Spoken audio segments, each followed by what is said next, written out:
తన్నీరు హరీష్ రావు గారు. సార్, ఈరోజు గౌరవ మంత్రి గారు 691 కోట్ల రూపాయల బిల్లులు పెండింగ్లో ఉన్నాయని చెప్పారు. రాష్ట్రంలో మీరు చూస్తే అధ్యక్ష, బడా కాంట్రాక్టర్లకు మాత్రం బిల్లులు వస్తున్నాయి. చిన్న కాంట్రాక్టర్లకు ఇప్పుడు ఒక సంవత్సర కాలం నుంచి 691 కోట్ల రూపాయలు ఇవ్వకుండా సర్పంచులను, ఎంపీటీసీలను ఈ కాంగ్రెస్ ప్రభుత్వం గోసపుచ్చుకుంటా ఉంది అధ్యక్ష. చివరికి ఆ సర్పంచులు, ఎంపీటీసీలు గవర్నర్ గారిని కలిసి మొరబెట్టుకున్నారు, మంత్రుల్ని కలిసి మొరబెట్టుకున్నారు. చలో అసెంబ్లీ కార్యక్రమానికి వస్తే వాళ్ళను అరెస్ట్ చేసి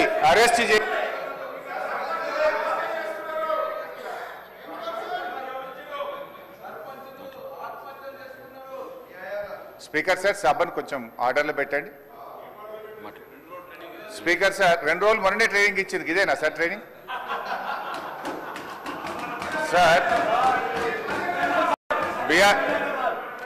అధ్యక్ష, బీఆర్ఎస్ పాలనలో తెలంగాణ పల్లెలు అద్భుతంగా కేసీఆర్ గారి నాయకత్వంలో తీర్చిదిద్దబడ్డాయి.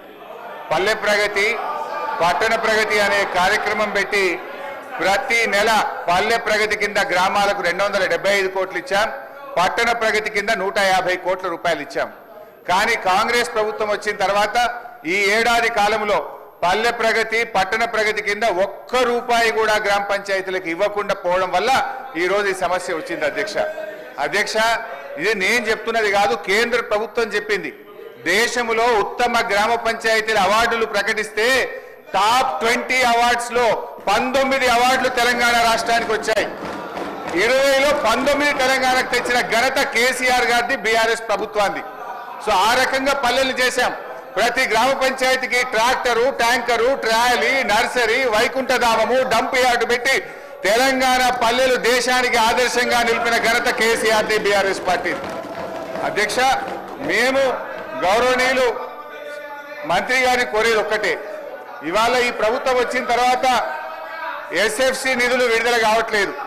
ఈజీఎస్ నిధులు కేంద్ర ప్రభుత్వం ఇచ్చినా డైవర్ట్ చేసినారు. 15th ఫైనాన్స్ కమిషన్ డబ్బులు కేంద్ర ప్రభుత్వం ఇస్తే డైవర్ట్ చేసినారు.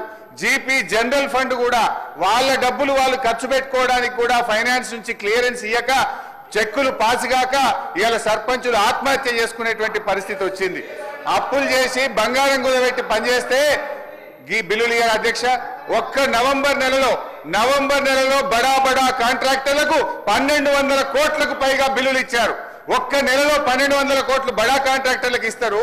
ఈ చిన్న కాంట్రాక్టర్లు 5 లక్షలు 10 లక్షలు చేసిన సర్పంచులు, ఎంపీటీసీలు, జెడ్పీటీసీల మీద ఎందుకు పగబట్టి కక్షతో వాళ్ళని ఇబ్బంది పెడుతున్నారని చెప్పి నేను ఈ రోజు ప్రభుత్వాన్ని అడుగుతున్నా అధ్యక్ష.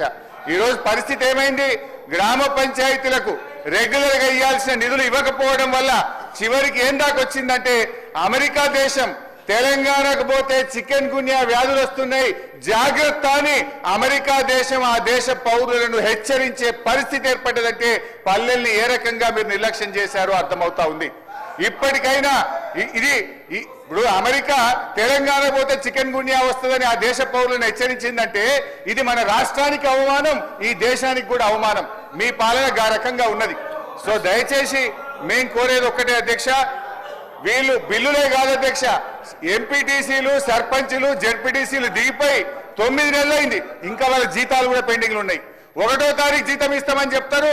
జెడ్పీ చైర్మన్లకు, జెడ్పీటీసీలకు, ఎంపీటీసీలకు దిగిపోయి 9 నెలలైనా 3 నెలల జీతాలు పెండింగ్ ఉన్నాయి అధ్యక్ష. ఆ జీతాలు ఇయరైతే, పనిచేసిన దానికి బిల్లులు ఇయరైతే, వాళ్ళు మిత్తిలు కట్టలేక, అప్పులు కట్టలేక ఇవాళ చాలా బాధల్లో ఉన్నారు. నేను సూటిగా మంత్రి గారిని అడిగేది ఒక్కటే, దయచేసి త్వరలో ఇస్తాము, తొందరలో ఇస్తాం కాదు అధ్యక్ష, స్పష్టమైన డేట్ చెప్పి గ్రామ పంచాయతీ ఎన్నికలు మీరు పెట్టబోతున్నారు, ఆ లోపు వాళ్ళ బిల్లులన్నీ కూడా క్లియర్ చేయాలని చెప్తా ఉన్నాం. మీ దాంట్లో ఏం చెప్పి